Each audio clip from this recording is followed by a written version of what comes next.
Sicuramente sarà capitato anche a voi di finire una sessione di stampa 3D e fissare la vaschetta di resina con nessuna voglia di pulirla, chiedendovi: e se lasciassi la resina lì senza pulire? In questo video risponderemo a questa domanda e faremo anche qualche piccola osservazione. Se vi interessa quindi risparmiare un po' di tempo e dedicarvi alla stampa appena finita invece che alla stampante, continuate a vedere questo video.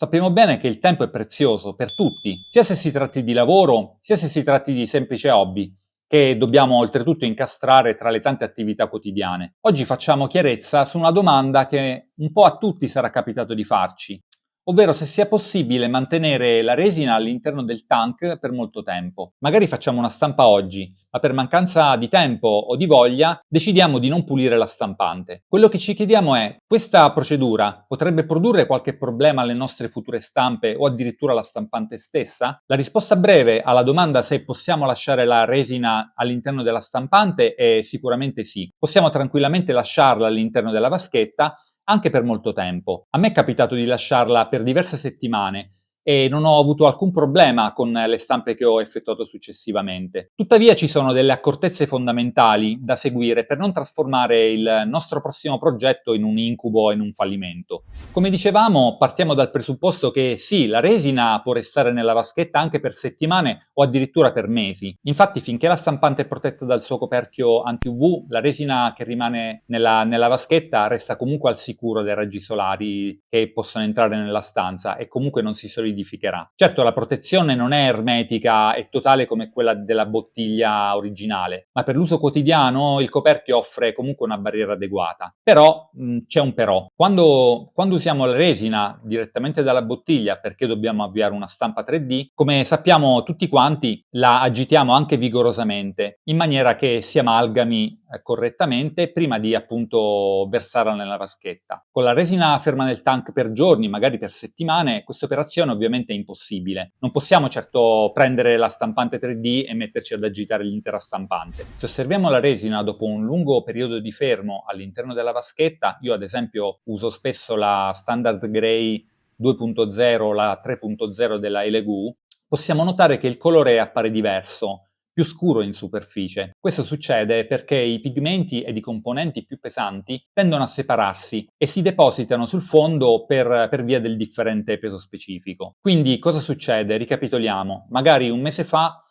abbiamo completato una stampa 3D, abbiamo lasciato la resina nella vaschetta per tutto questo tempo senza mai toccarla ed ora ci apprestiamo a lanciare una nuova stampa 3D. Quindi cosa dobbiamo fare in questo momento? Cosa dobbiamo fare prima di lanciare una stampa 3D? Innanzitutto la cosa fondamentale è miscelare manualmente la resina che si trova all'interno della vaschetta. Prendiamo la classica paletta di plastica che usiamo per staccare le stampe dal piatto e immergiamola all'interno della vaschetta. L'obiettivo è rimiscelare tutti i componenti della resina senza danneggiare il fondo del FEP. Mentre facciamo questa operazione c'è un altro controllo vitale da fare, ovvero verificare che non ci siano dei residui di stampa precedente. Per residui non parlo soltanto di pezzi di resina solidificata che potrebbero essere rimasti attaccati al FEP perché magari la resina non è uscita correttamente. Questi, anche passando molto leggermente, molto delicatamente la paletta di plastica sul FEP, li potremo sentire immediatamente. Ovviamente anche questi sono da rimuovere. Parlo invece di tutti quegli altri elementi semisolidi che io chiamo ostie gelatinose. Si tratta di pezzetti di resina semisolida, simili appunto a gelatina, che galleggiano nel liquido, appunto, che galleggiano nella resina. Questi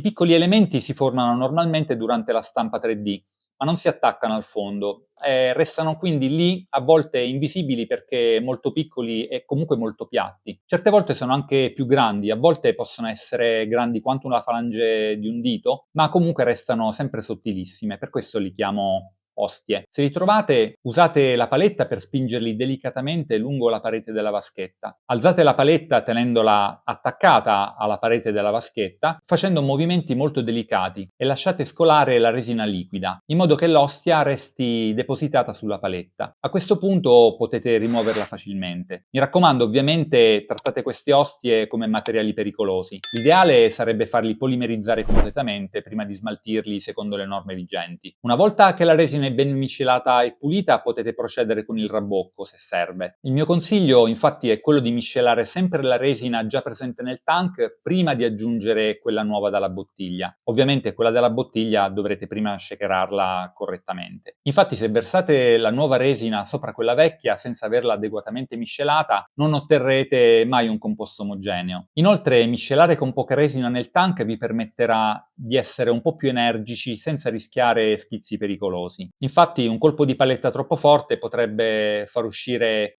qualche goccia di resina fuori dalla vaschetta e magari in un punto dove non ci accorgiamo, magari potrebbe colare sulla parete esterna della vaschetta e andare a toccare e quindi a rovinare lo schermo UV. Sappiamo bene che questo è un danno che vogliamo assolutamente evitare. In ogni caso, per sicurezza, teniamo sempre a portata di mano un po' di carta assorbente e dell'alcol, in modo da pulire immediatamente se qualcosa dovesse uscire fuori. Una volta miscelata la resina vecchia e rabboccata la vaschetta con la resina nuova, siamo pronti per una nuova stampa. Spero che queste dritte vi aiutino a gestire meglio le vostre operazioni di stampa 3D tra un progetto e l'altro. E se avete apprezzato questo video vi invito a mettere un like e ad iscrivervi al canale. Se avete domande e volete condividere i vostri metodi, come sempre scrivetemi nei commenti. Come sapete leggo sempre tutti i commenti e cerco anche di rispondere ad ognuno di voi. Io per oggi vi saluto e vi rimando al prossimo video dove vedremo insieme altri metodi per ottimizzare il nostro workflow di stampa 3D. Ciao e alla prossima!